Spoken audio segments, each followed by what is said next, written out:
my dear students. This is the third video of the chapter The MCC written by R.K. Narayan.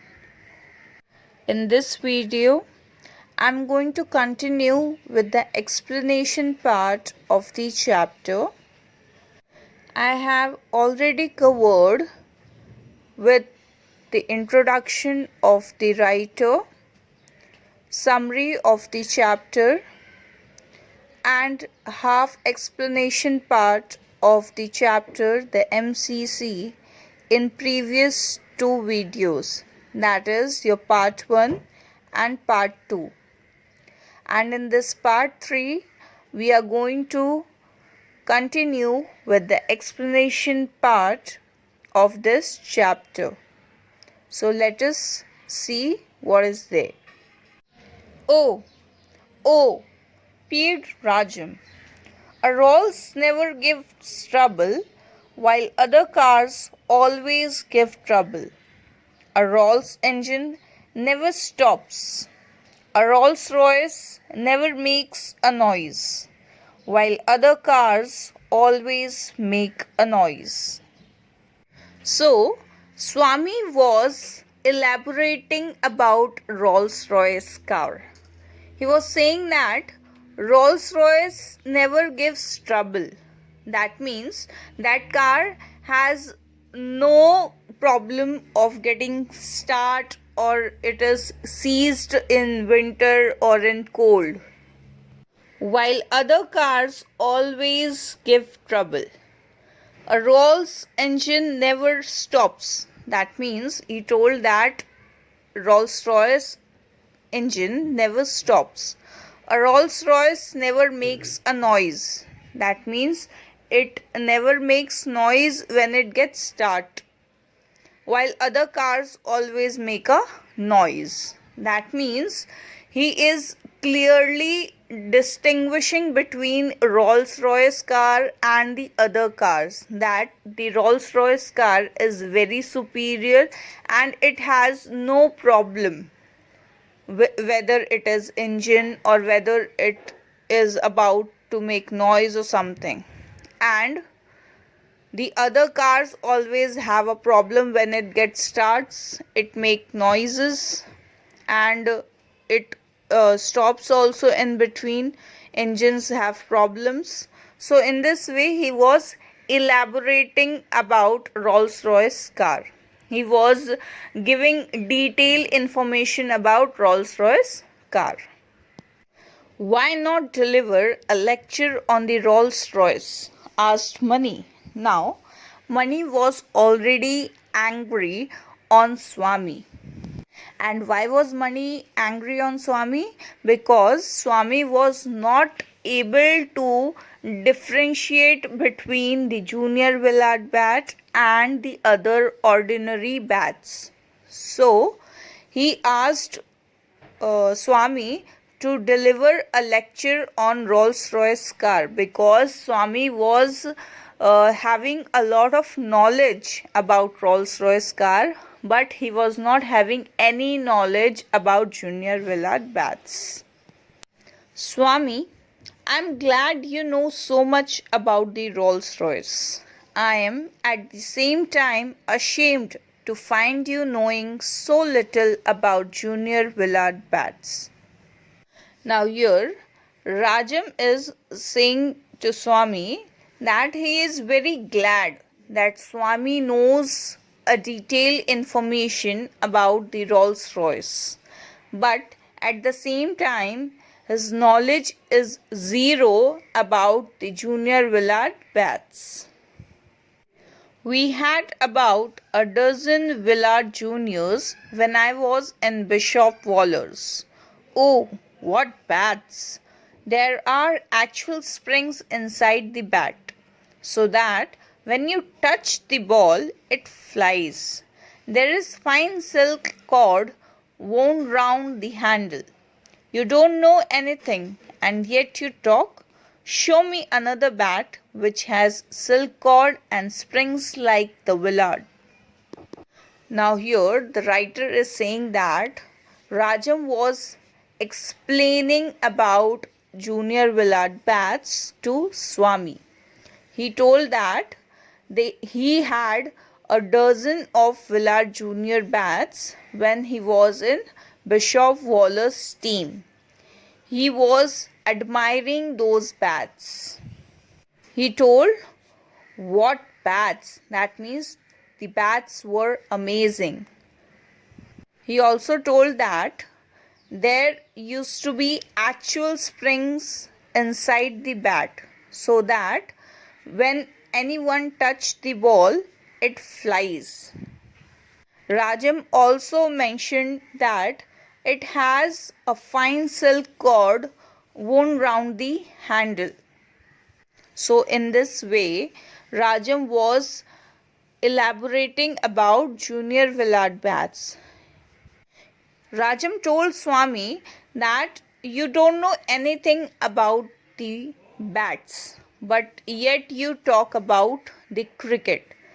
And he also asked Swami to show another bat which has silk cord and springs like that, which is there in Willard Junior bats.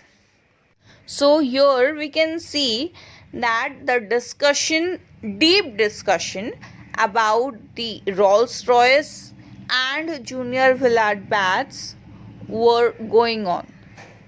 First, Swami described about the Rolls Royce, but he was having the zero knowledge of Junior Willard bats. So later on, Rajam explained Swami and gave a detailed information about the Junior Willard bats. There was a pause, and after that, Rajam said, "Note it down, Swami." Swaminathan noted down on a paper, "Willard June year bat," and looking up asked, "How many?" Now, after this discussion, there was a silence for a while, and after that silence, Rajam asked Swami to note down the important things. So Swaminathan noted down on a paper and he wrote the spelling of Willard Junior bat. But did he wrote a correct spelling? No. The actual spelling of Willard Junior bat is Willard, Willard, Junior, Junior, and bat is BAT. But Swami wrote Willard, Willard, June year, June, year, and bat. So the spelling written by the Swaminathan was incorrect, and he asked Rajam how many bats he should mention in the note. Say 3. Will that do, money? Now Rajam told Swami to write 3 bats in the note, and he asked Mani that is it enough? Why waste money on 3 bats? 2 will do. Now when Rajam asked Mani that 3 bats are enough for the cricket match, so Mani replied Rajam that why you are wasting money on 3 bats? I think 2 will do. 2 bats are enough. But suppose one breaks in the middle of a match, Rajam asked.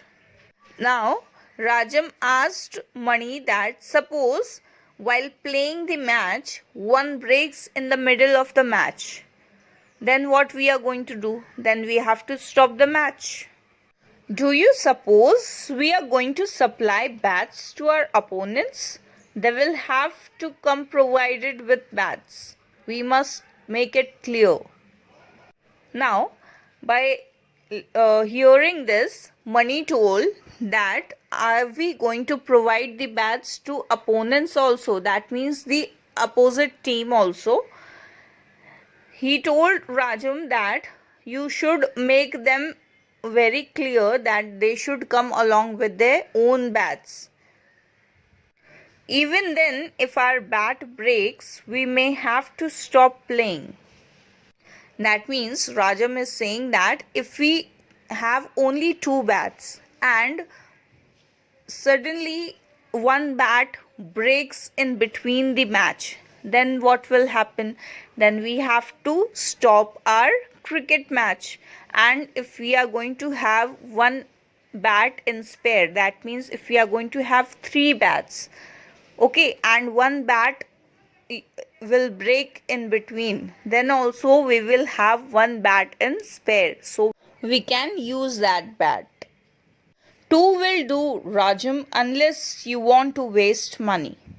Now, Mani is arguing with Rajam that two bats are enough for the match until and unless you want to waste money behind one more bat.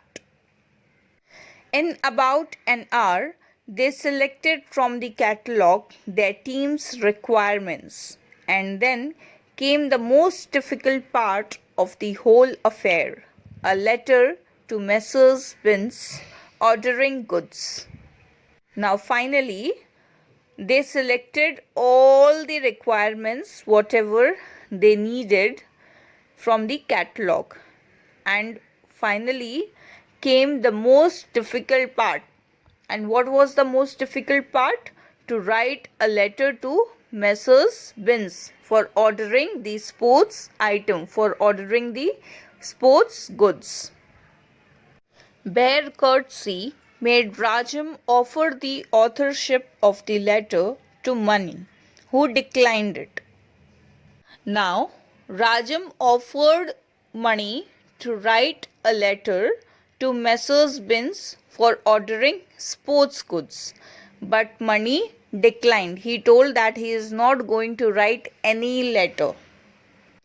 Swaminathan was forced to accept it in spite of his protests, and he sat for a long time chewing his pencil without producing a word. He had infinite trouble with spelling, and the more he tried to be correct, the more muddled he was becoming.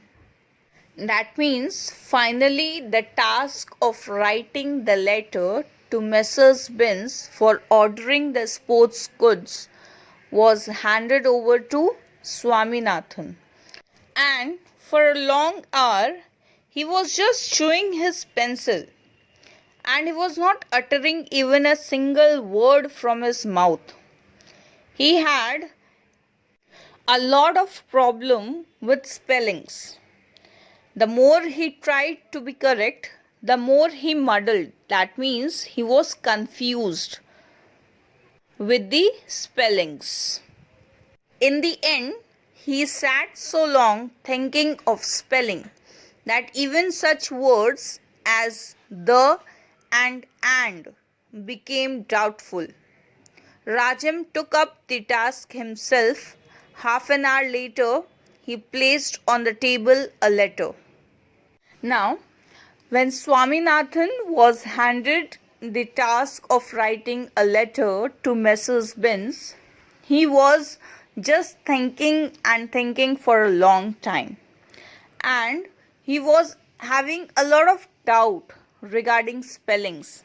And he was not knowing the correct spelling. He was doubtful even in the spelling of the and. So finally Rajam took up the task himself. He decided to write a letter by himself, and within half an hour he wrote a letter and placed it on a table.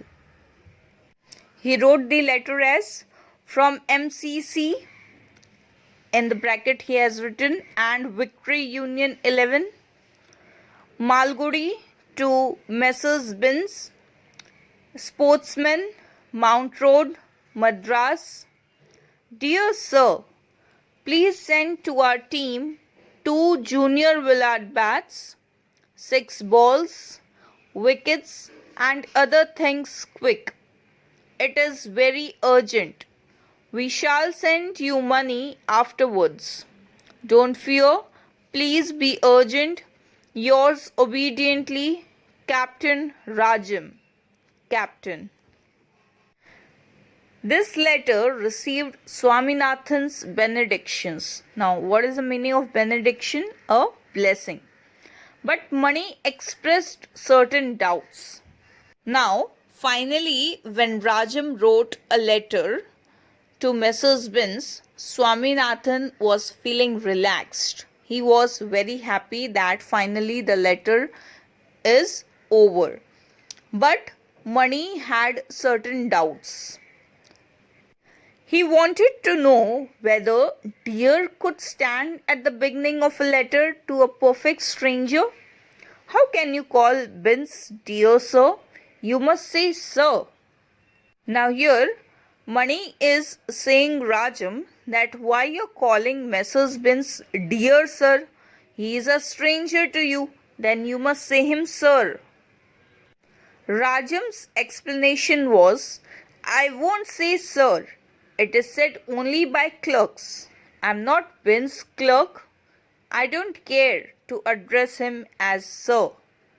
So Rajam explained Mani that he is not going to call him sir. He is not going to say him sir because he is not his clerk.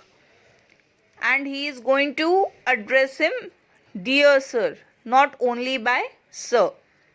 So this letter went as it was. So the letter was posted to Messrs. Binns as it was written.